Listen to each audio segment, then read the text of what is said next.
If you like this channel and what I do here, please help to support my work by checking out one of my books, available from Lulu Publishing and Amazon.com. Thank you. Hi folks, welcome to Electric Media Madness. Carl James here, joined by Dan Ryan. How you doing, mate? I am very good. You're very good? Yeah. Good. It's been quite a while, hasn't it, since we've done a Rewatchable? It is, yeah. But today we are talking about a classic TV show, something that you and I haven't watched for a while. We do generally tend to go, but I think it's probably been quite a bit longer since you've rewatched it. I periodically, I try to sort of say once a year I go back and rewatch it because it's one of my favourite TV shows of all time. It's Battlestar Galactica.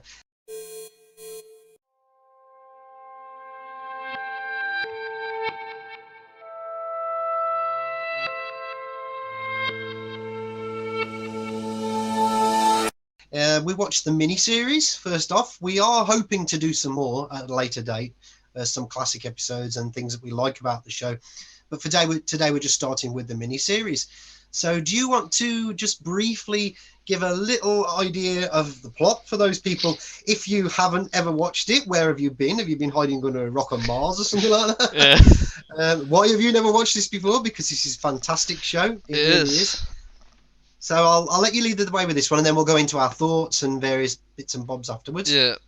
So it starts off, so you know, it's Star Trek Discovery Season 3 Episode 1, right? You know, that's No! But that's where they ripped it off from. This is where they ripped off a lot of things. Anyway, yeah, we're not here to talk about Star Trek Discovery. Go for it then, Dan. So yeah, just cleanse our palate. It starts off. It's been 40 years, I think, since they've been at peace with the Cylons, and they have this yearly meet thing, but the Cylons never turn up. Yeah. This time they turn up, kill them, start a bit of a war, and yeah, just a bit. There's all these like plots in place so they can take out, like, just get past all the defense systems.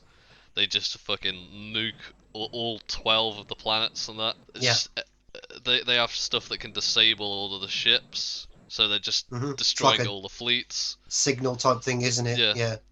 And basically, a lot of people die, and there's not many people left. I think there's 50,000 people. From the civilian fleet, yeah. Is that before the jump, or was that after the jump? It was after the jump. Oh, okay, I couldn't remember. Yeah. I imagine there was a fair few more before that, but yeah. Some of the ships didn't have faster than light drive, did they? So they had were to jump. They had to leave the ones behind at the hands of the Cylons, which was a brutal scene, but we'll come to that. Yeah.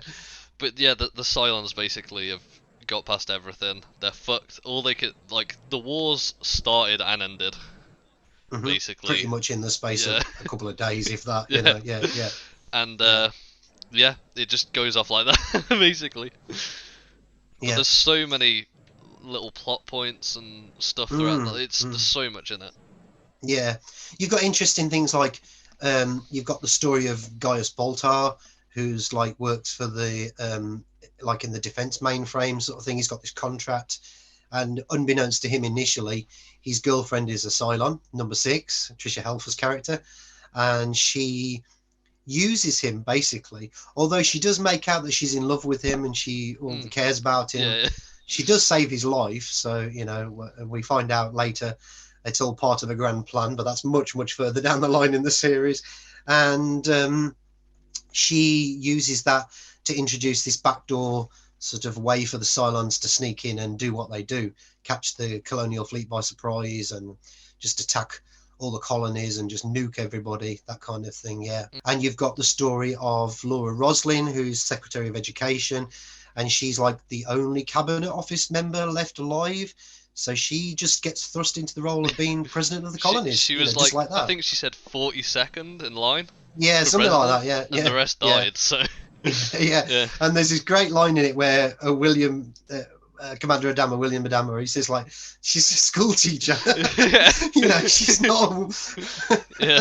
But she does rise to the occasion. Certainly where the series goes on, definitely. Yeah. But even you see it here in this miniseries, she makes that decision. They jump away with it. They gather up all these civilian ships, these civilian fleet with faster than light drives, and Commander Adama's son, Lee Adama, is with them, and they like rendezvous with the Galactica, and he's like, Adama's, well, we're going back into the battle. We're gonna fuel up, get all our ammo and stuff on board, and then we're gonna go back and join the fight.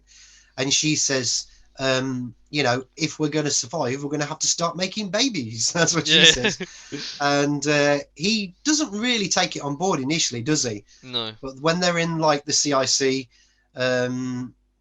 is it CIC or CNC? I can't remember. As a command and control. Yeah. They see.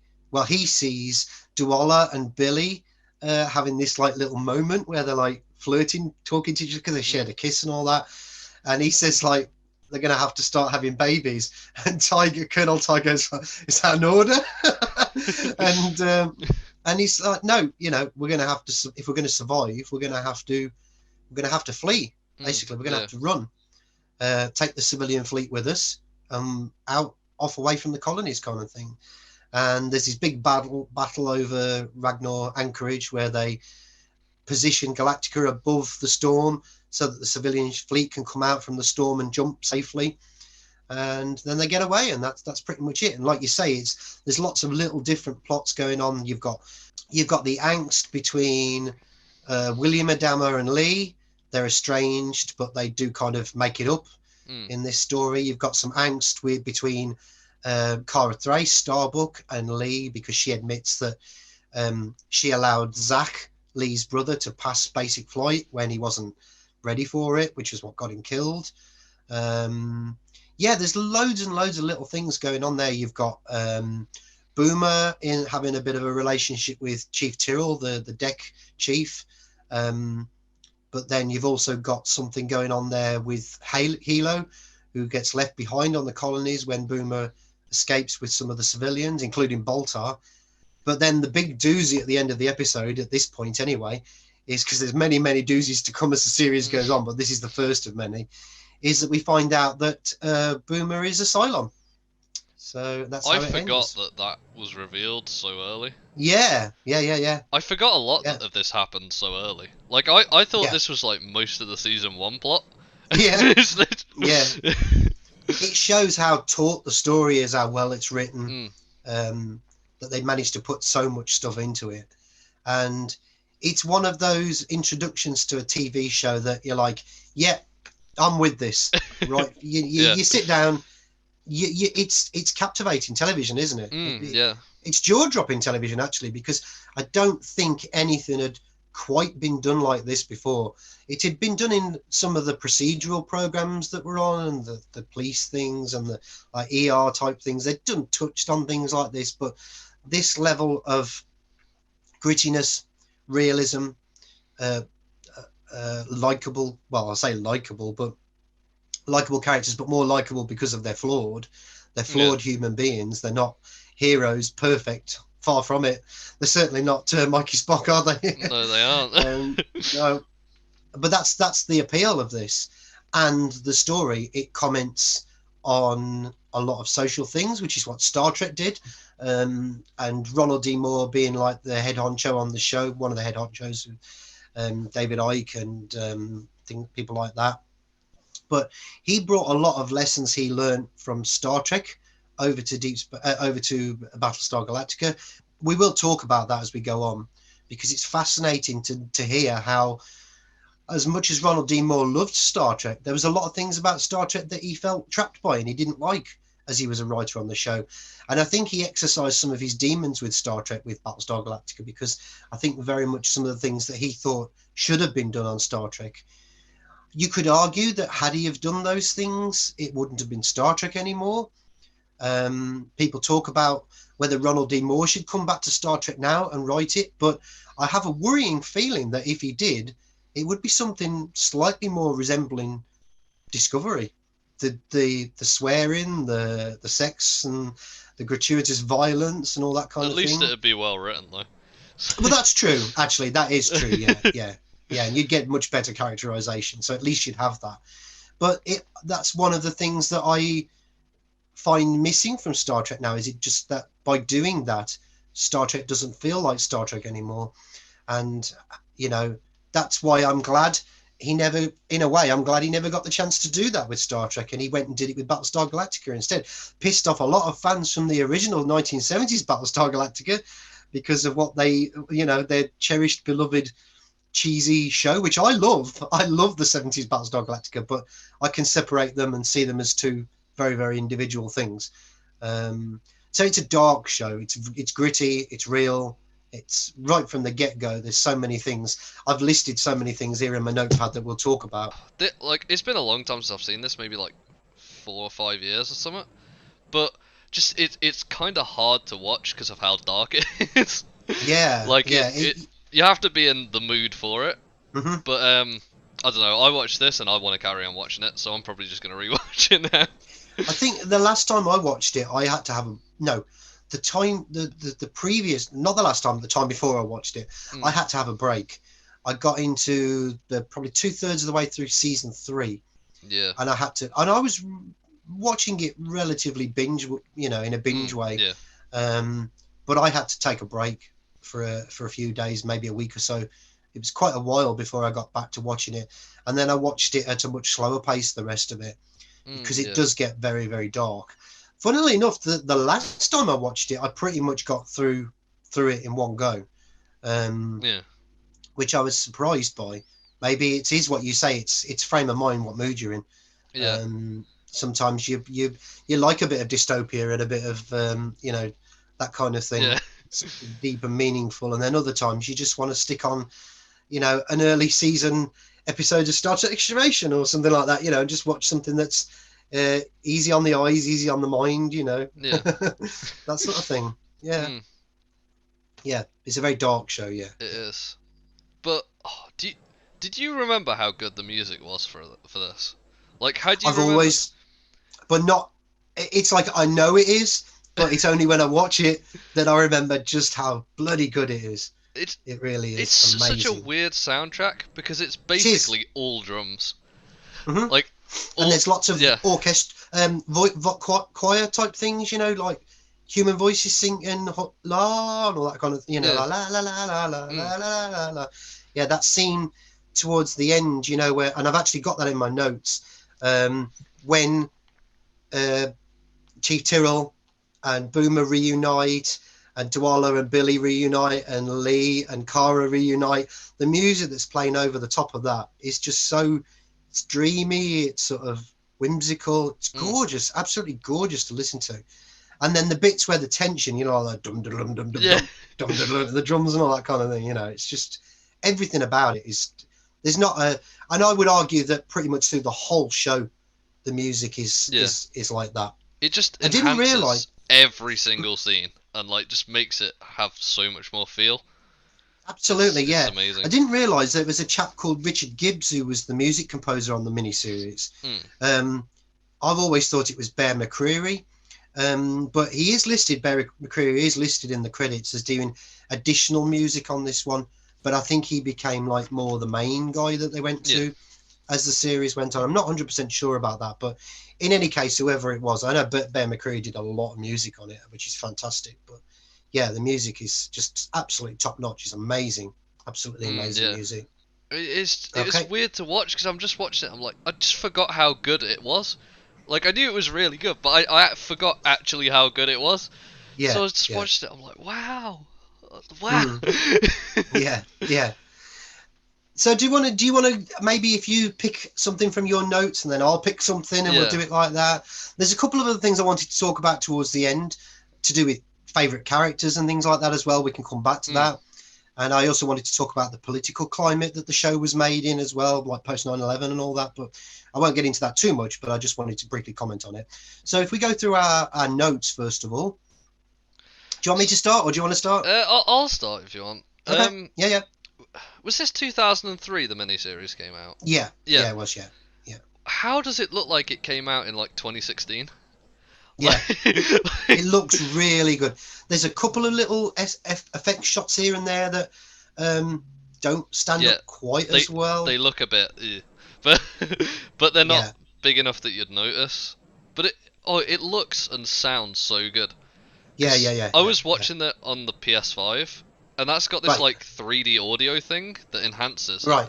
when Okay. you've got when you're wearing headphones and stuff. So like it just sounds so amazing in it.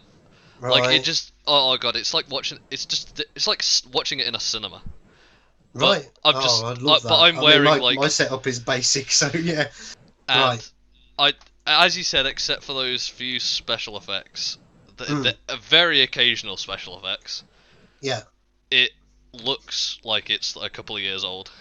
And Yeah. I that's how think. you can see how well it's made. Yeah. I mean, they shot it in HD, didn't they? Yeah. And because it transferred really, really well to Blu-ray. Oh yeah. I'm not sure how it would stand up to like being taken up to sort of 4K level or something like that. I really don't know. It looks and sounds superb as it is, though. I Yeah, mean, yeah. my setup is nowhere near as good as yours is, but I still appreciated watching it. It looked amazing. It sounded amazing. Mm, So it's one of those shows that a lot of effort and a lot of time was put into making it as yeah. fantastic as it could possibly be. And I think it was one of those shows that it had never really been done like that before, had it? I know No, a not lot of really. the non-science fiction things had been done like that. Mm, They tried it on various different shows. I seem to remember elements of the X-Files. There was some of the guys that were writing on the X-Files did Space Above and Beyond, a show that was very, they tried to make that look sort of dark and gritty and all that kind of thing. But there's a real sense of, well, there's a sense of realism to all of yeah. this, which has never really been there before in science fiction. And I felt at the time when it first came out, I was kind of ready for this. I'd been spoilt a little bit by the story arcs and the grittiness of like Farscape and Babylon 5 to some degree as well. Not so much the grittiness, but the story arc of Babylon 5. Yeah. You know, this Yeah. real took it into some quite dark places for the time, which if you look back on it now is quite tame, but it's still an excellent story arc. Mm. But one of the things that has always been kind of frowned on, I think we talked about this when we did our Berman pilots video. We talked about the Enterprise pilot, how they tried to make it sort of darker and a little bit more grittier and a little bit more sexier and all that kind of thing.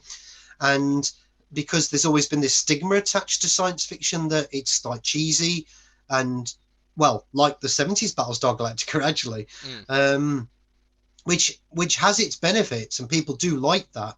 But sometimes people are like science. I love science fiction that's whimsical and sort of, you know, easy to watch that. But I also like the dark science fiction. I like to watch dystopian stuff sometimes, gritty, you know. And in terms of television programs, they'd never really gone anywhere like this before. It was Ronald D. Moore's attempts to do stuff that he'd always wanted to do with Star Trek. Principally, one of the things he always talked about was he briefly transferred over to Star Trek Voyager for like one episode or something like that. And I know he famously had a big falling out for a number of years with Brannon Braga, who was basically showrunning Voyager. But right from the get-go, Ronald D. Moore always said Voyager needs to be like a bit like the two-parter Year of Hell, where the ship is falling apart around its ears. It groups up with other spaceships from other alien species on its journey, and they travel with it for a while. And you see other characters coming in from other ships and all that, and you get like a convoy of ships for protection. Voyager and the whole thing of being Starfleet starts to fall apart a little bit, and they're not quite so sticking to the Prime Directive and the Federation's ideals and that, because they're basically out there on their own and they're 70,000 light years away. And he got very, very frustrated with how quickly that, you know, the marquee terrorists, they were all just like by the end of season 1, they were all just functioning parts of the crew. They weren't terrorists anymore. And everybody stuck true to their ideals of the Federation and rarely did everything.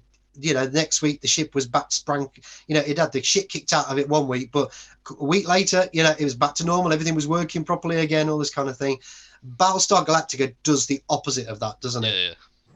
It really does. I mean, by the end of the series, the ship itself is just, it's had it. It's falling to bits. It literally doesn't work anymore. They're just like, exactly. we have one jump left, and it's gonna fucking die after and that. Exactly. Yeah. And these characters, they're likable. They're really enjoyable to watch. But these are dark characters. You know, I mean, Starbuck, you're introduced to her, which again pissed off a lot of the old school fans, because first of all, they were pissed off by the fact that it was a woman coming in to replace a male character, which I thought worked fantastically and never had any issue with that at all, because of the writing, because she was written so well, the character was written so well. And Katie Sackhoff is a fantastic actress, she really is. And that first scene that you see her, well, not the first scene, I mean, I love the first scene where she's jogging along the corridors, and Adama says to her, "What are you here?" "Nothing but the rain." Yeah. And he goes, "Grab your gun and bring in the cat." It's total bollocks, it doesn't make any sense what they're talking about, but it just sounds really cool. Sounds really cool, it does. And then the next time you see her, she's playing cards, and Colonel Ty, another character who's very deep, because he's basically a functioning alcoholic, isn't he? Yeah, he's a functioning, working in alcoholic. Yeah. And he's like, says to her, "Where'd you get buck? Where'd you get that name from?" You know, and then she's like, "How's the wife?" And he's like, "She's fine." And then, "You seen her much lately?" Implying that she's off catting about, you know. And then the next thing, he just throws the table and she punches him, and she's. And I thought, well, I'm in, you know, brilliant, brilliant, fantastic. What a way to introduce characters like that, you know. They're not all hoorah, gung-ho military, you know, these are deeply, deeply flawed, you know, they're nutcases, you know. I mean, Starbuck is what she does when she rescues Lee at the end of the Viper. Yeah. You know, just basically scissors the ships together like that. And he's going, "You're crazy." She's like, yeah, you know. Fantastic. It really is. Just kind of tagging on that, all of the characters are like so perfectly picked. Every actor and actress is like perfect for their role in this. Yeah. And they sell every character. Like, I can't think of a character in it that isn't convincing, really. Yeah. Like, they're all amazing. It's rare that you have a show where that happens. Every character is used really, really well. The acting is fantastic. And the actors also had such a dedication to the show, the realism of it. And apparently, Edward James Olmos wanted his first scene to be, and I believe they shot it, but they cut it out. He said, "I want my first scene to be on the toilet taking a crap." And he's talking to Colonel Ty while he's having a crap with the door open. And all this.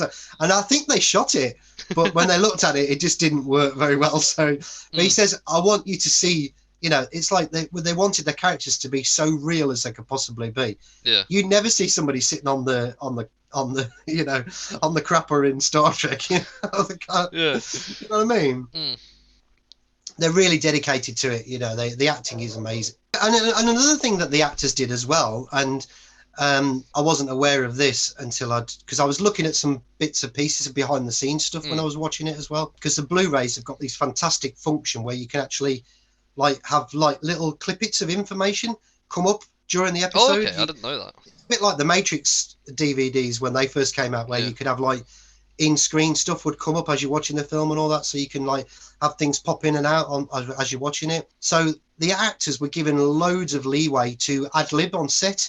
So sometimes whole scenes were just like actors ad-libbing lines, or the function of what they were doing, the props they'd got in their hands, what they were doing while they were delivering the lines, the expressions on their face, and that. Obviously it had to be directed, and stuff had to be run through the writers, you know, because of the way the whole system of writing works, you know. But Ronald D. Moore was like, "Yeah, go for it." You know, what he'd got on the page, he said so much more of it was brought to the stage by the actors.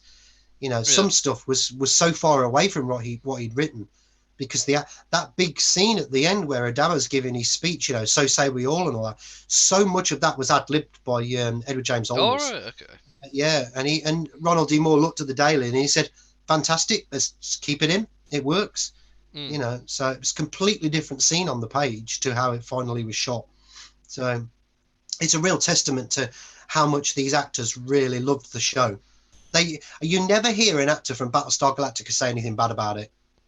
From that show. Yeah. You'll never hear an actor say anything bad about it. They loved working on that show. They loved what it stood for, the stories it told. Yeah. Yeah. I think a big thing that you need, really, and this is for just not just the movie, but any company or anything or project to work, is you have to respect the actors, and the actors have to respect the writers and everything as well. Because it has to be a very mutual thing, doesn't happen, then you can't do much, really. except no. directly deliver what's written. But Yeah, I mean, I would yeah. argue that it starts from a place of a good story. It has to Oh yeah, of start with a course, good yeah, story. yeah, But then a good actor will recognise a good story, and then they'll just run with it then, and they'll just beef it up so much, won't they? yeah. I mean, a And then the lot of the writers best respect them for doing stuff that. you see they like it's not written. The actors just yeah. Yeah, exactly. Yeah. We won't get into certain shows again. We won't keep bashing on certain shows that do Yeah. that. But yeah, you're absolutely right. Yeah. So one of the things that I also worth noting that this was one of the first big reimaginings of something that came before. It had been done before, but Mm. not on this level. This was the first time that something had been that an existing property had been taken and completely. It had its bare bones there. It had the basic story, it had the ships, some of the names, some of the scenarios, some of the names of the planets, things like that. So it was something that was quite novel at the time. It's very commonplace now. It's done all over the place. It really is done left, right, and centre. J.J. Abrams' But entire career. yeah, well, yeah, exactly. Yeah. But at the time, it doesn't necessarily, because it was, people think that just because it was done so successfully, they think that it was embraced. It wasn't embraced.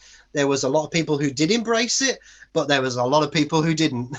It really, really caught some flack in the early days. Really? So, yeah, a That's lot of surprising. people. Well, you got to bear in mind that there had been a campaign, principally led by Richard Hatch, who played Apollo in the original Battlestar Mm. Galactica, who is weird how he ended up becoming Tom Zarek and becoming a really big part of this show, the reimagining. But anyway, he had been lobbying for years and years and years to get Battlestar Galactica to come back on television. He even helped to get the financing for this little promo thing that they did called The Second Coming. And it was like, like 20 years later, it picked up, bringing some of the actors back. They got some special effects done, early CGI. Looks a bit shit now, but you can find it on YouTube. But he was so passionate. They all were from that original series. They were so passionate about getting it to come back again because it had got such a really dyed in the wool hardcore fan base. Not a massive fan base like Star Trek, but the people that did love it really loved it. They really, really loved it. So they were the ones that were up in arms initially when it was announced, because they thought it was just going to be set 20 years later and it was going to carry on. They didn't think it was just going to be like they're going to take the whole thing back to the start and redo it again. Yeah. Some people had their issues with Starbuck being turned from a white man into a white woman. Some people had their issues with Boomer being turned from a black man into an Asian woman. All these kinds of things. There's so many issues people had with it. They felt that whereas Apollo is the quintessential hero figure that you would hold up from like a 1970s film and television, whereas in this one he was quite an unlikable character to begin with. Lee Adama was. Yeah. He was just he had this estranged relationship with his dad.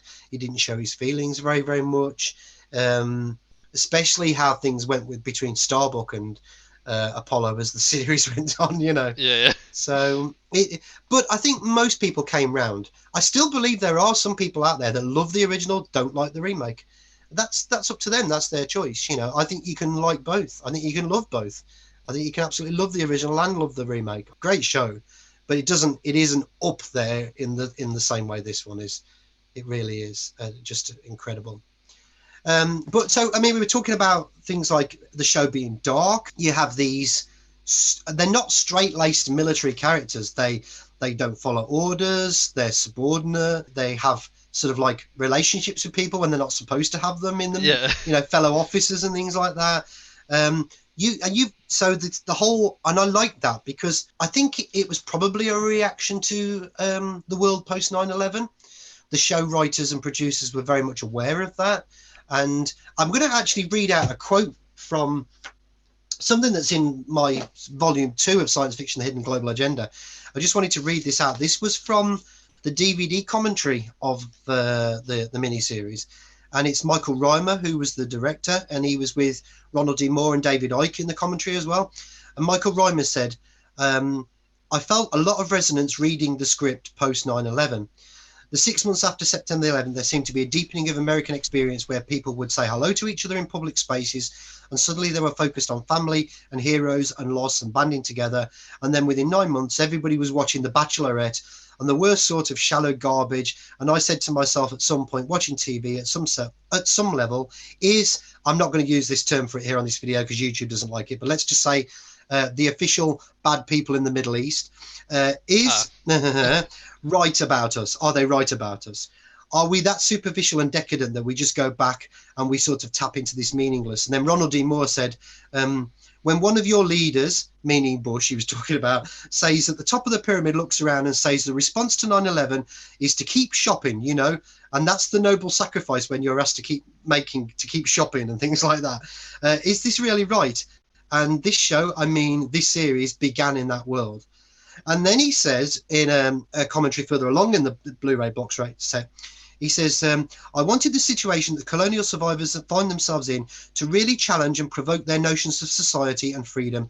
And I think that the idea of a situation that is so dire, so fraught with peril, that puts at risk the very nature of existence is an interesting one, and how it tests the systems of governance and governments and the sort of social rules that people operate in.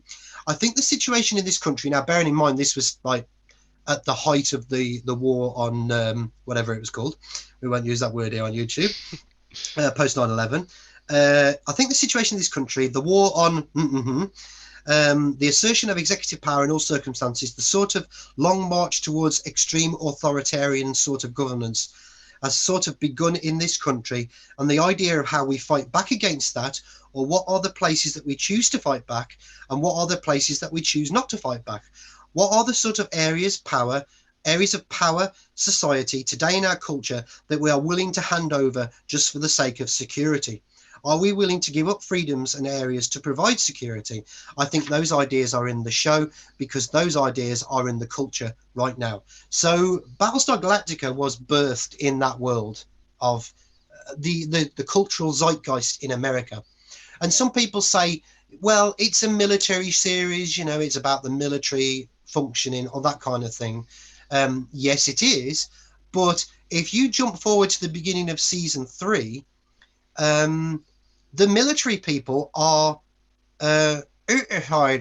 bombers. I won't use the word. You know, they're blowing things up. They are the good guys in the show, but they're actually playing the role of the atypical, as we call it, the bad guy. You know, it's that fine line between what's a freedom fighter and who's a you know, as Major Kira in Deep Space Nine is an example of that as well. You know, when does one become a good, when do you flip from being a good guy to being a bad guy kind of thing? And Battlestar Galactica really addressed that, didn't it? It really addressed that all the way through. So yes, it's a military show, but it doesn't paint the military in a very good light, and it's a bizarre one because Ronald D. Moore, he's a big fan of the military. He comes from a military family.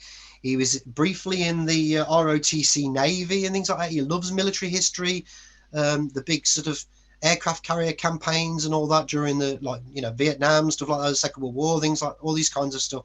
He's got a real sort of deep rooted sort of love of the history of military warfare.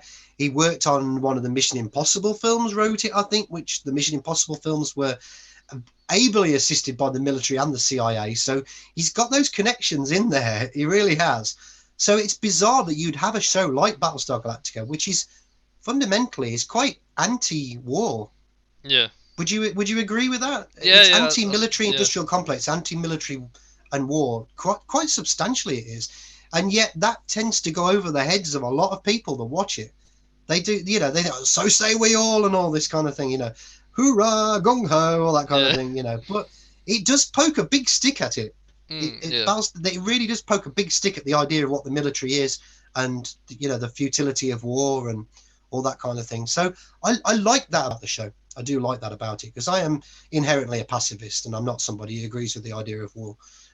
So I like that about this show. Yeah. I just wanted to say about the notion of sexuality in the show. Science fiction has always been quite sort of had sexuality with it, but it's very veiled. But this is blatant. It's actually quite tame by today's standards. But But at the time, it was shocking if you compared it against the likes of Star Trek, Star Wars, and then Doctor Who in 2005 when that came back. You've got some other dark things as well, like Six snapping the neck of a baby very early on in the episode. That is really controversial and quite horrible, actually. It really is. But the writers and the producers they said at the time that they did it because they wanted to make the threat not to be, it wasn't controversial for the sake of being controversial. It wasn't like Star Trek Discovery with Klingon R to the A to the P to the E and severed baby heads and all that kind of. It wasn't like that. What they wanted to do was find a way to make the threat of the Cylons very real and very palpable. And they sat and they wrote out all different kinds. How could we get them to one of the Cylons to do something? You go, oh God. And then they just thought, well, what's more horrible than that? Yeah. You can make them really evil by doing that. So that's what they did, and it shocks the audience. It really does shock the audience. Yeah. And it helps make them seem like more of a threat. Like, yeah, because it very quickly shows them it's like, yeah, they're not people. They're just like they are machines. They don't think like, and you see that through the episode as the other like human Cylons are introduced. Like they're not like normal people. But then isn't it weird how it's turned on its head as the series goes on? Yeah. Because you reach a point where you can't tell the difference between them, really, to some degree. Especially with like the final five. Yeah, exactly. Another thing I wanted to say as well was I liked the closeness to the real world. The fact that chicken pie gets mentioned in it, that they've got toothbrushes, they smoke cigars, things like that. Even though it's set, it is like a colony of human beings out there.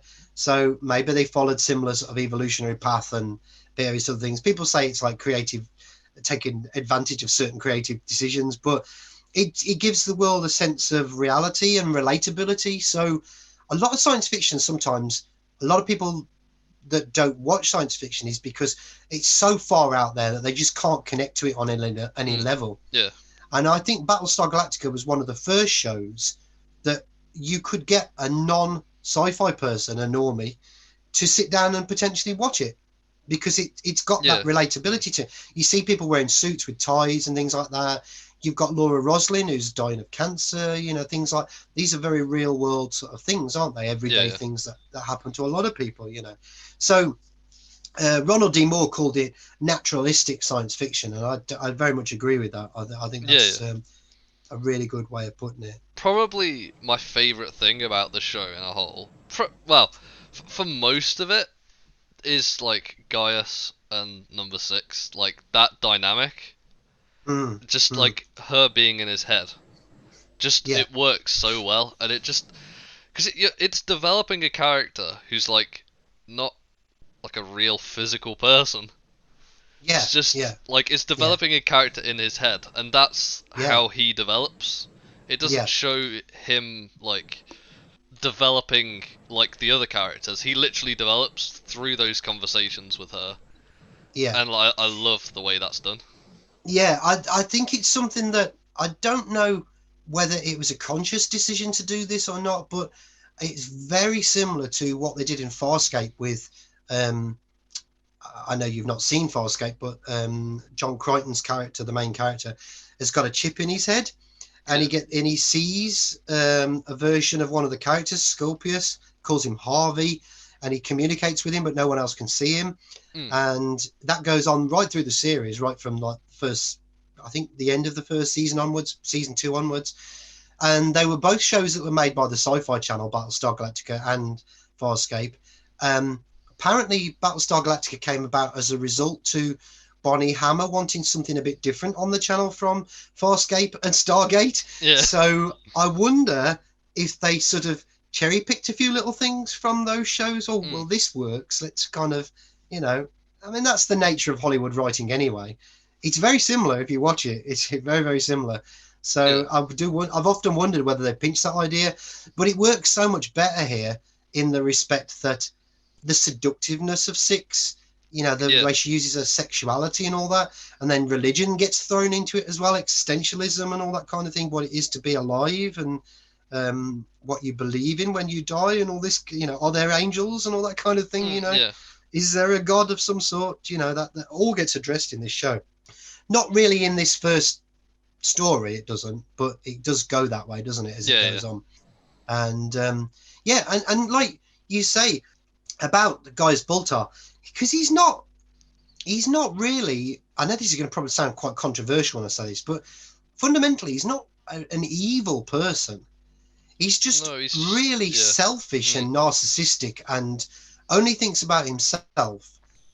And in doing so, in being that way, he ultimately ends up playing his part in the downfall of humanity. Yeah, and you see him when he's like trying to ring up his lawyer when the bombs are about to drop. What good that oh, my lawyer, he's a really good lawyer. He'll get me out of this. And she's like, it's too late. You've only got like half an hour, and then the bombs are dropping. And he's he's just like me, isn't he? He's just complete total self-preservation. And that goes on through the whole of the show, doesn't it? Yeah. That goes to some really dark places with New Caprica and that religious cult thing that he's got in the final season as well on the ship and all that. But it's great. It's really compelling viewing them pair together. You're absolutely right. They really are quite something as a pair together, aren't they, on screen? Yeah. I mean, unfortunately, they do end up having sex nearly every time. But but the bits when they're not having sex and they're talking, that's some of the best stuff in the show. It is actually, yeah. I do. There are a couple of other places because I know you really do like those characters. I'm sure you'll agree with me on other things I say as well. But for me, I like those characters as well. But for me, there's two standouts here, and this will fly in the face of any of those persons that throw ists and phobes at me, because they're both really, really strong female characters. They're my favourite characters in the show. One is Cara Thrace, and the other one is Laura Roslin. I think they're fantastic characters. They really are. They don't really get a lot to do in this one, compared to certainly compared to like Baltar and all that kind of thing. They kind of just flit in and out of it. But I mean, one of my favourite episodes, which again is going to be a controversial one, is season 3, Unfinished Business, the boxing match between Starbuck and Lee. How heart-rending is that story? Because you get a flashback to New Caprica where he gave her his heart on his sleeve, basically, didn't he, Lee? And then she just got that heart and just threw it to the dogs. Basically, she just had her night with him because she was frightened to death of commitment. Goes off and sleeps with oh God, what's his name? Is it Anders? Yeah, I think the pyramid player. Yeah, that gets married to him the next day. And he's still seeing Duala as well at that point in the series, isn't he? And he's like, he has to just stand there and smile and just sort of like, and then they thrash it out in the boxing ring at the end. And they fight until they cannot. And it almost just becomes like a dance, like a hug at the end, doesn't it? When they beat the shit out of each other. And like Duala just gets up and just storms off, and Anders is, and they finally realize that them two, they're just star-crossed lovers, really, aren't they? They're just like them. They need to be together, but they can't be together because they'd just destroy each other if they did, And you get that right from the get-go. You feel that tension, right, even at the beginning, because when he turns up, she thinks he's dead in this one, in the miniseries. Yeah. You see the look on her face, doesn't she? Kind of just like steps back a little bit, as if it's there right from the beginning. The writers must have picked up on that and thought, we've got something here that we can run with this. It seems like a lot of it was planned from the start. I think so. I mean, I do know that a lot wasn't. The identity of the Cylons was not nailed down. I do know that when Baltar and Six go into the opera house at the end of season 1, what they end up seeing is that the baby in the cot, but originally it was going to be an angel that was played by Dirk Benedict, who played Starbuck in the original series. Yeah. But Dirk Benedict, they wrote it, but Dirk Benedict wouldn't do it. He wouldn't come. He got his chip on his shoulder about the remake of Battlestar Galactica, and the writers on the show thought this will really heal the rift with the fans if we bring him in, but he wouldn't do it. So they changed that to the baby in the crib. So if you think that the whole thing is planned out, the baby and all the rest of it, then it's not quite so planned out as people might think it is. But I think the main beats of the show were always there. So one of the other things other final little things I wanted to talk about was the use. It's a great way you can create a new expletive in the world is frack. I mean, it's used in the original 1970s Battlestar Galactica, but it never felt quite as useful in proper everyday language as it is. Because, I mean, the way it's used in this series, I mean, they really do like, frack you, you know. And it feels like, it never felt like a proper swear word in the 70s one, but it really does. And I do find myself using it from time to time. Yeah, not very often, but for here and there, I do. It just slips out without me realising. It's just, people look at you and go, frack? You know, people who don't have any clue what Battlestar. Shame on them for not knowing. Yeah. But it's a great word. It's, yeah. So I think it's one of these shows. I'm glad we've talked about it. I hope we talk about it some more, because I really do feel like Battlestar Galactica is not the remake of it. It's not getting enough love at the moment, and I don't know why. It doesn't seem to be talked about anywhere near as much now as it used to be. I mean, still a lot of people talk about it on YouTube and things like that, but I don't think it's ever one of those shows that should ever, should go away in living memory. I know it's quite a while now, isn't it? So that's like 17 years since this one. No, 18 nearly now. Yeah. Not that far away from the 20th anniversary, which is scary because I remember when it first, was there. So, yeah. But I think you talking about it being possibly your favourite show. I posed this question. I mean, I don't know whether we'll sort of tag it into the title of this video or not, because I think it might be an interesting point to make. As a pilot, effectively, well, it's a mini-series, I suppose, but do you think it's the best? Because as I do actually think, as an introduction to a TV show, it's probably the best. I can't think of anything. I mean, granted, this does have a way longer runtime than others normally. Like, normally it'd be like a 45-minute episode. This is 3 hours. So it's got time, hasn't it? So, it's got time to pace itself with the introduction and that, But it doesn't feel 3 hours long. No, not at all. Feels not at all. Hour and a half at best. Because I think, I really do, I mean, it's probably no surprise to people that watch the videos and that my other favourites, the ones that are up there, are Deep Space Nine, Star Trek: The Next Generation, Babylon 5. They're really they're up there, sort of in my top fives. But when I look at the pilot episodes or the first episodes of all of those shows, I do think Battlestar Galactica is, as a pilot, stands head and shoulders above all of them. And when I look at shows that I don't consider to be up there in my favourites, but they've got fantastic pilot episodes, again, the intro to Battlestar Galactica, this miniseries, is better than those as well. So I actually will go as far as to say, and I know it's only my personal opinion, I'm sure many people disagree with me, but I think it's the finest. It really is a fantastic introduction to a sci-fi show. It's the best introduction I think you'll find out there. Probably. I mean, I've watched loads of shows from loads of different genres, and I don't think I've seen one that gets you on board like this. No, definitely not. I remember the first time I watched it and I thought, wow, this is just so... This is somebody who loved the original series and did not want to see it be remade either. I was one of those people, but I was, 20 minutes, half an hour into this, I was sold. I was on board with it completely. Like, I can watch this. This works really, really well. Fantastic. There's so many wonderful moments in it, like that dark moment, when the civilian fleet, the FTL ships are jumping and they have to leave the others behind, and that music that's sort of gently playing in the background, and you see that little girl sitting there playing with a doll. You don't even see the ships getting destroyed. It's just like it goes to white, doesn't it? Yeah. And it's just this little girl sat there, and you can see all the explosions in the background, like slowly getting closer. Yes, like, shit, that's dark. And the screen just goes to white, doesn't it? And that's it. Yeah. And that scene as well, where all the people are running across the meadow towards Boomer and Helo's Raptor.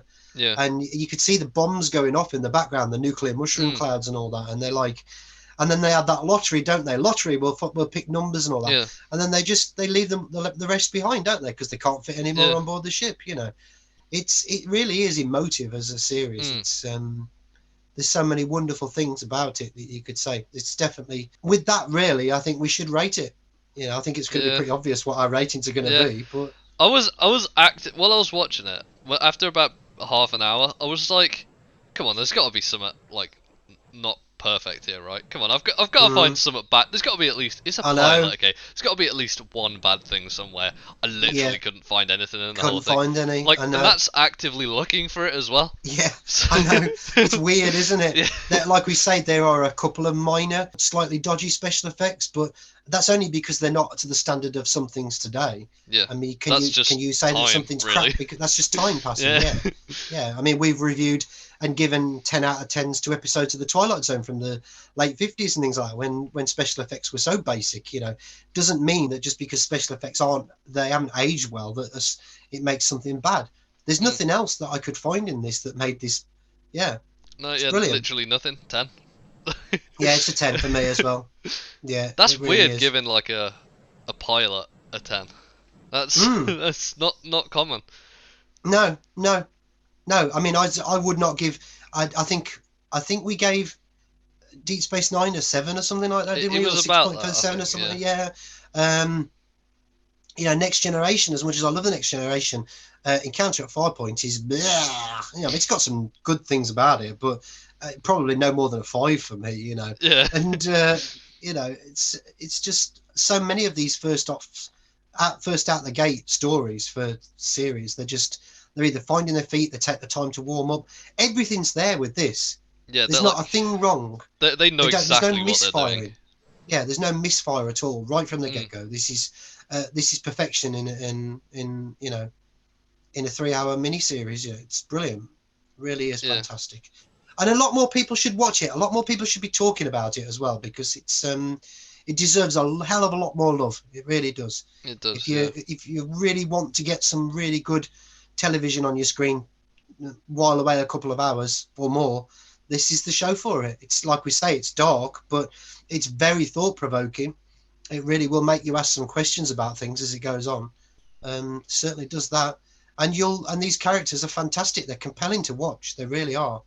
I can watch Cara Thrace, Katie Sackhoff in this role. Oh yeah, she is amazing in this. Yeah. But then so are pretty much That's true, yeah. They all are in this show. You know what we say. So this has been a love fest, really. But you know, there you go. You got to speak it like it is, haven't you? You got to tell it like it is. Yeah, it is what it is. It's a fantastic piece of television. So we'll leave that there for now. Hopefully, we will do some more. I really do hope we do some more, because I'm like perched on the edge of another rewatch now again. Going through the whole series. I may do that. I might have to do that. Yeah. I might have to work my way through it again. Yeah. But for now, Dan and I will say thank you so much for watching this video. And we really hope you enjoyed it. Please like, share, subscribe if you haven't already. We'd truly, truly appreciate it. So for now, take care. And Dan and I will see you again very, very soon. Bye for now. Goodbye.